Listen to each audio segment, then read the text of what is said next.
Morning blessings everyone! Ngayon po, ang topic natin ay squash blossoms at nag-iisip ako kung ano ang maaari kong isahog para sa masarap na dinengdeng sa araw na ito. At habang nag-iisip ako, tinignan ko kung ano nga ba kasi ang sustansya ng bulaklak ng kalabasa o ang English niya ay squash blossoms.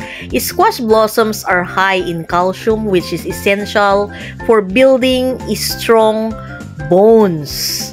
Iron, an essential mineral the body needs to make hemoglobin.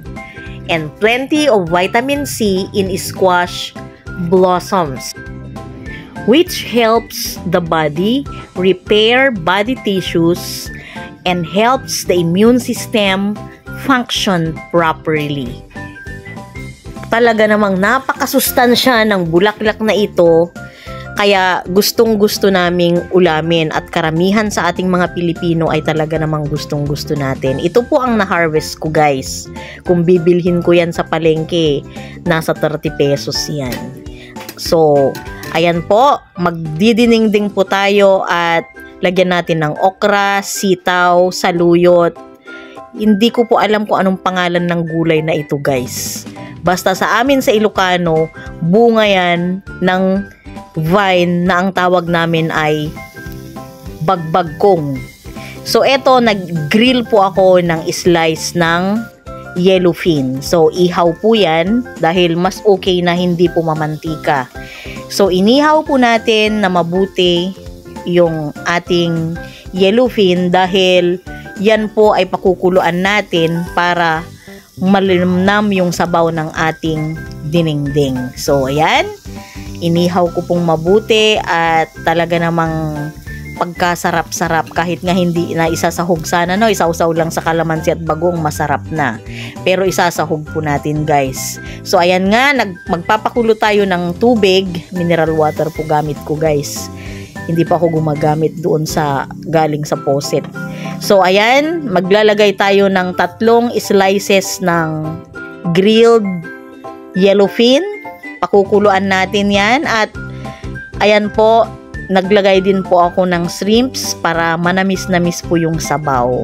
So, lutuin po muna. Alam niyo kung bakit niluluto ko muna? Para matanggal yung langsa bago natin ilalagay doon sa ating pinapakuluang isda. At of course, para masarap ang ating dinengdeng, maglalagay po tayo ng luya. So, ayan, medyo okay na ilalagay. Lumabas-labas na yung mga tubig-tubig ng ating pasayan. So, ilalagay na po natin sa ating pinapakuluang tubig na may inihaw na isda. So, pakuluan lang ng pakuluan at ang panimpla po natin dito ay boneless bagoong. So, masarap po ang boneless bagoong namin dito sa Pangasinan. So, kunti lang po ang nilagay ko at ito, naka-ready na yung mga gulay. Pwede pong pagsabay-sabayin ko na yan kasama yung luya. Yan, sunod-sunod na ilalagay. Luya, ilalagay natin yung bunga ng bagbagkong, yung sitaw at saka yung saluyot. At saka tatakpan natin para maluto po yung ating gulay. Nga guys, ngayon pa lang mabango na yung niluluto ko. So, mapapasarap tayo ng kain. So, ayan nga. Tatakpan natin at hintayin natin na kumulo. At isusunod na rin natin yung ladyfinger po ang English ng okra. At saka ilalagay na natin yung bulaklak ng kalabasa. So, ayan, napakasarap na ulam po guys. Isang masarap na dinengdeng po. At alam nyo ba na ang salitang dinengdeng ay Ilocano po yan ng ulam na nilutong gulay. So, yan po ang term namin ng mga Ilocana, dinengdeng. At ang klase ng dinengdeng na ito sa amin, ang tawag namin ay bulanglang. Kasi pinaghalong gulay na may bulaklak. Bulanglang from the word bulaklak. So, ayan nga, napakasarap po guys.